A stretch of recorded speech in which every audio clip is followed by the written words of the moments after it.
Post ಮಾಡ್ಯಾರ sir ಈಗಾಗಲೇ. ನಾನು ಬೆಂಗಳೂರಿಂದ ಸೀದಾ ಇಲ್ಲಿ ಬಂದಿದ್ದೇನೆ.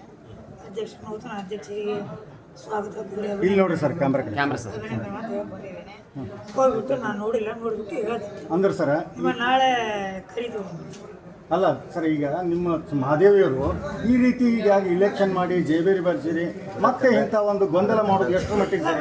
ನಿಮ್ಮ ಕುಟುಂಬದಲ್ಲಿ ಇನ್ನೂ ಗೊಂದಲ ಕ್ಲಿಯರ್ ಆಗಿಲ್ಲ ಅಂತ? ಇಲ್ಲ ಎಲ್ಲ ಕ್ಲಿಯರ್ ಇದೆ. ಎಲ್ಲರೂ ಒಕ್ಕಟ್ಟಾಗಿ ಚುನಾವಣೆ ಮಾಡಿದ್ರೆ ಎಲ್ಲ ಮತದಾರ ಪ್ರಭುಗಳಿಗೆ ನಮಸ್ಕರಿಸುತ್ತಾ ಎಲ್ಲರೂ ನೀವೆಲ್ಲ ಮಾಧ್ಯಮ ಸ್ನೇಹಿತರು ಎಲ್ಲರೂ ಸಹಕಾರ ಮಾಡಿದ್ದಕ್ಕೆ ಬಾಗಲಕೋಟೆಯಲ್ಲಿ ಈ ಗೆಲುವು ಸಾಧ್ಯ ಆಗಿದೆ. ಈಗ ಮಹಾದೇವರಿಗೆ ತಾವೇನ್ರ ಮಾತಾಡ್ತೀರಿ ವಿಷಯವಾಗಿ? ಬೆಂಗಳೂರಿಂದ ಇವಾಗ ಬಂದೇನೆ. ನಿನ್ನೆ ನಾನು ರಾತ್ರಿ ನೋಡಿದ್ದೀನಿ.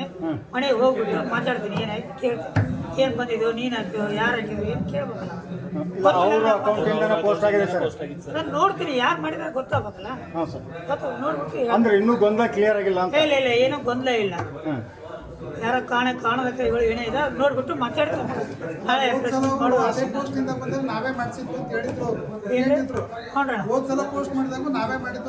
ನೀವು ಹೇಳ್ತೀನಿ. ನಾನು ಹೋಗಿ ಕೇಳ್ಬೇಕಲ್ಲ. ನಾನು ಬೆಂಗಳೂರು ನಮ್ಮೊಂದು ಓಪನ್ ಆಗಿ ಹೇಳಿದ್ರು ನಾನ ಮಾಡಿದ್ದೆ ಅಂತ ಗೊತ್ತಿಲ್ಲ. ನಾನು ಕೇಳಿದೆ, ಹೋಗ್ಬಿಟ್ಟು ಕೇಳ್ಬಿಟ್ಟು ಹೇಳ್ತೀನಿ.